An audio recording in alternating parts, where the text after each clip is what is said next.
y analista político, colaborador de Sin Censura, como todos los miércoles nos vamos a enlazar hasta Sonora, en vivo y en directo vía Skype, porque se viene el proceso electoral y ha sido un tema recurrente en Sin Censura. Efraín, te saludo con mucho gusto, feliz Navidad y espero que este 2018 que se viene venga cargadito de éxitos. Este tema de los dineros, del chayote como le conocemos muchos, es un tema recurrente aquí en Sin Censura porque nosotros no recibimos ni queremos dinero que huela a eso, a política, porque sabemos lo que está de por medio.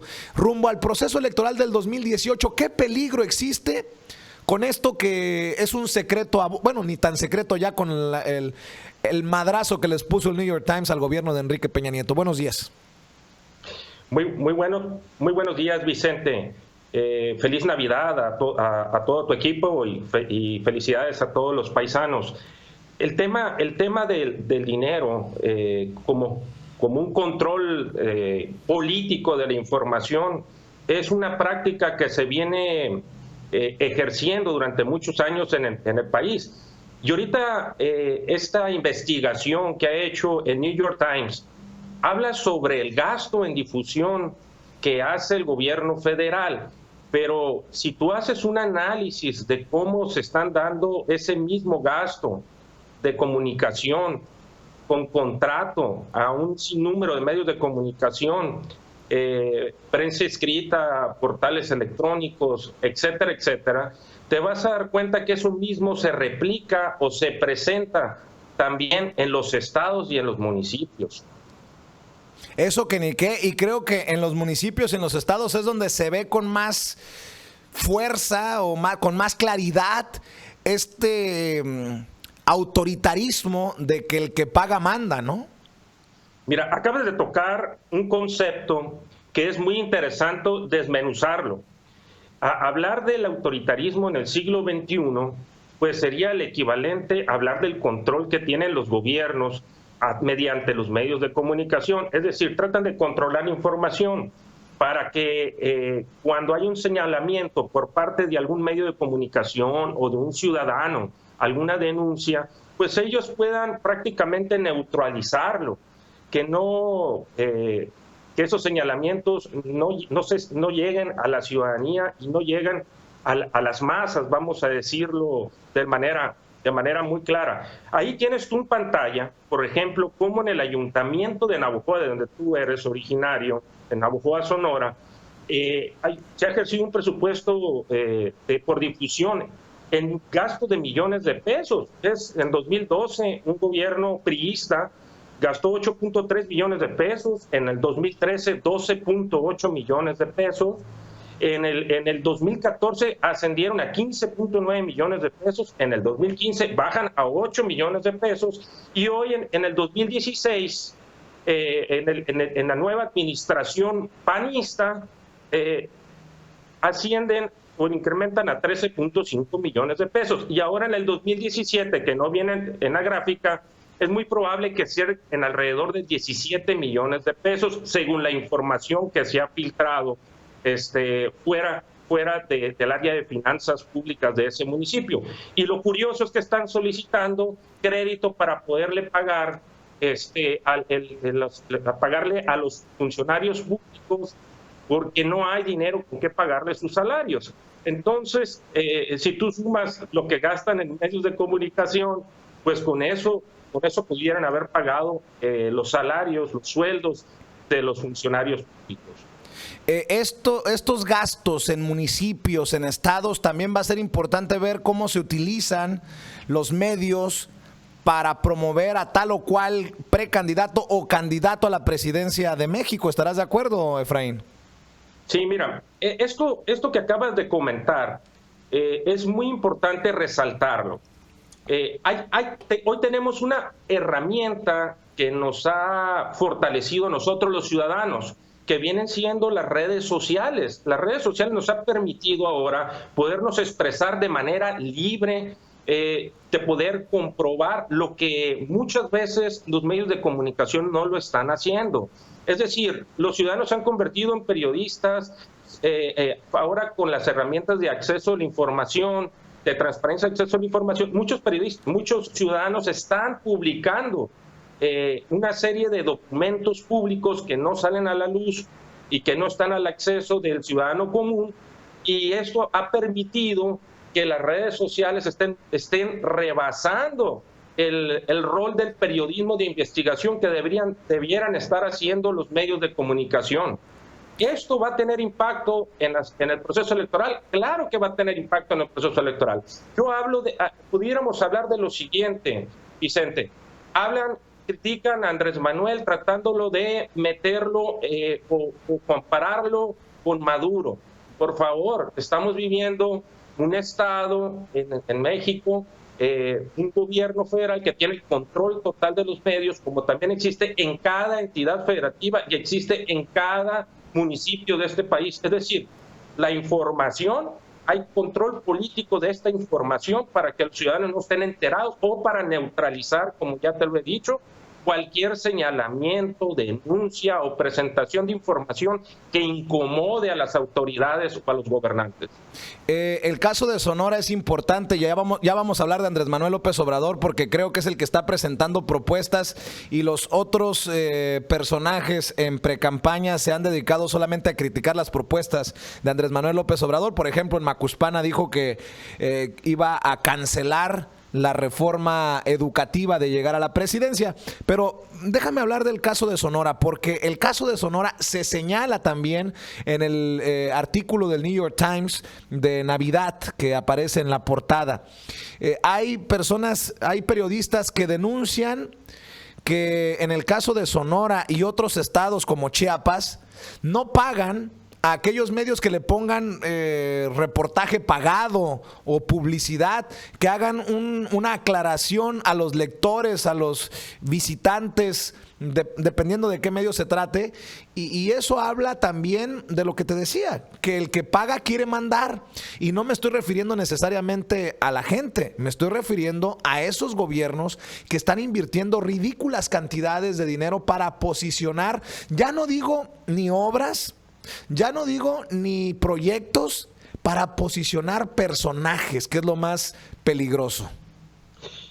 Eso lo hemos comentado en tu programa, que es un ejercicio, una práctica, un uso y costumbre de muchos años atrás, no es nada nuevo. Esto está saliendo a la luz pública en base a una investigación, pero ha prevalecido durante décadas en gobiernos priistas, panistas, de cualquier partido político tradicional. Andrés Manuel López Obrador, acabas de tocar el tema de las propuestas de Andrés Manuel López Obrador, y es muy cierto y es correcto lo que tú mencionas. Andrés Manuel es la única persona que está fijando ahorita posturas y propuestas en relación a lo que él visualiza para un México en su momento después del 2018, cuando ya se tenga un presidente de la República. Él trae propuesta y esta semana tocó el propuesta de la reforma educativa que fue ampliamente difundida en todos los medios de comunicación. Él ha señalado, ha insistido mucho que la reforma educativa fue una reforma más laboral que de calidad educativa, ¿no?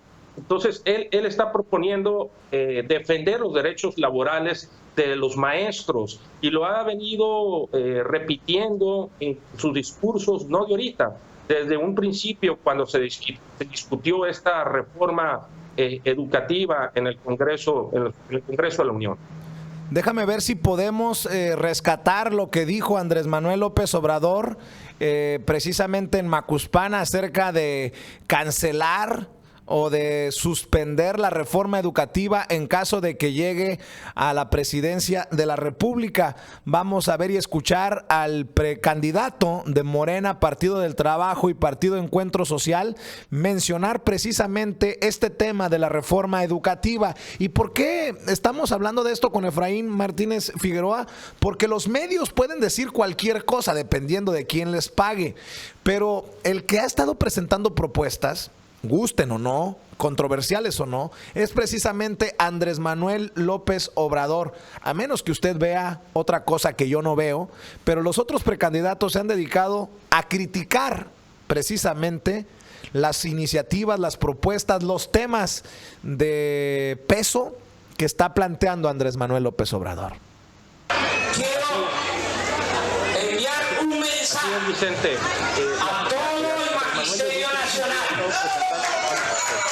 a los maestros que están organizados en la CENTE, a los maestros organizados en el CENTE, a todos los maestros de México, maestras y maestros de México. Quiero aquí, desde mi tierra, desde mi agua, hacer el compromiso con todo el Magisterio Nacional que al triunfo de nuestro movimiento se va a cancelar la mal llamada reforma educativa.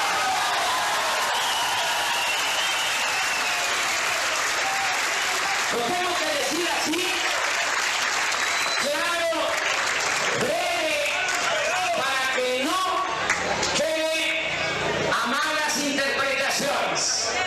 No se va a seguir humillando al Magisterio Nacional. Se va a respetar a nuestras maestras, a nuestros maestros, que es por ello que sabemos mucho o poco. Se lo debemos a nuestras maestras y a nuestros maestros. No va a continuar esa farsa que ni siquiera es una reforma educativa, porque no tiene nada que ver con mejorar la calidad de la enseñanza. Para que no se preocupen los que fueron engañados con esa mal llamada reforma educativa, les digo que tengan confianza, porque vamos a hacer un acuerdo con maestros, con padres de familia, para llevar a cabo una auténtica, una verdadera reforma educativa y mejorar la calidad de la educación en nuestro país. Es Andrés Manuel López Obrador en Macuspana hablando precisamente de cancelar la reforma educativa, y este es un tema que pone sobre la mesa Andrés Manuel López Obrador y que provoca la reacción de los otros precandidatos. Salió Aurelio Nuño, quien es el coordinador de la campaña de José Antonio Meade, el candidato del PRIAN, como le llamo yo, a la presidencia de México, a decir que es peligroso esto que está haciendo Andrés Manuel, esto que está diciendo Andrés Manuel, incluso a quererlo ligar a la profesora Elvester Gordillo. Yo he dicho que con qué cara el PRI quiere ligar a Andrés Manuel con la profesora Elvester Gordillo, cuando es precisamente el partido que fundó la profesora Elvester Gordillo con la gente del Sindicato Nacional de Trabajadores de la Educación, el PANAL, el que hace la alianza con el PRI, no es con Morena. Y bueno, lo que decíamos, Efraín, Andrés Manuel habla y los demás reaccionan. Mira, Vicente, las propuestas, ahí está Andrés Manuel presentando propuestas. Ahí el día de hoy estamos revisando un video en cuanto a la reforma educativa, y hay una serie de indicios que es importante considerarlos en este proceso electoral. Aún aunque el Partido Nueva Alianza haya hecho coalición con el Partido Revolucionario Institucional, aún aunque la maestra Elvester Gordillo esté fuera ya en su domicilio, en un arresto domiciliario, finalmente los maestros, cuando tú preguntas a 1 de cada 10 maestros por quién van a votar, la mayoría te manifiestan y te expresan que lo harán por Andrés Manuel López Obrador. Es decir, están de alguna otra manera gran parte del magisterio apoyando ya a Andrés Manuel López Obrador. Y aquí estamos hablando de la CENTE y del CENTE, de ambos, de la Coordinadora Nacional de Trabajadores de la Educación y del Sindicato Nacional de Trabajadores de la Educación. Es decir, la mayoría del magisterio está hoy con Andrés Manuel López Obrador. No hay duda al respecto.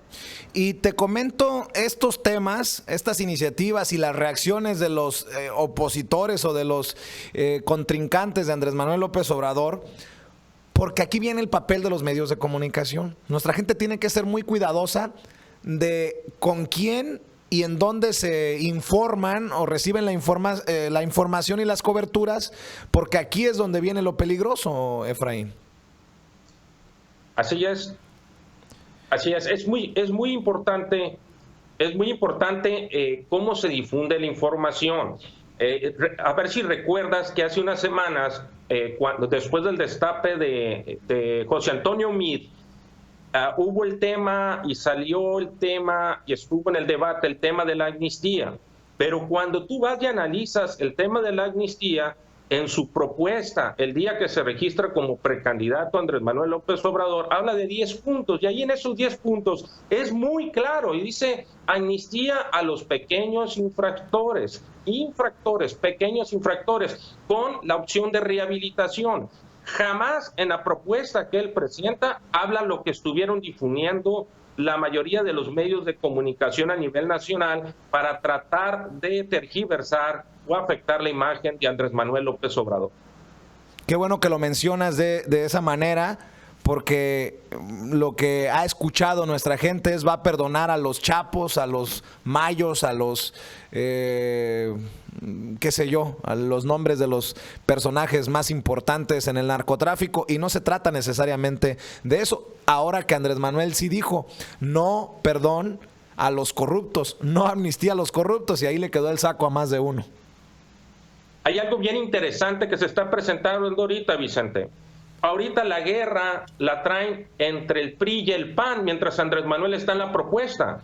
PRI denuncia al PAN y PAN denuncia al PRI sobre los temas de corrupción, sobre los temas de apoyos económicos, de los dineros, de los presupuestos, de las triangulaciones de dinero para las campañas electorales.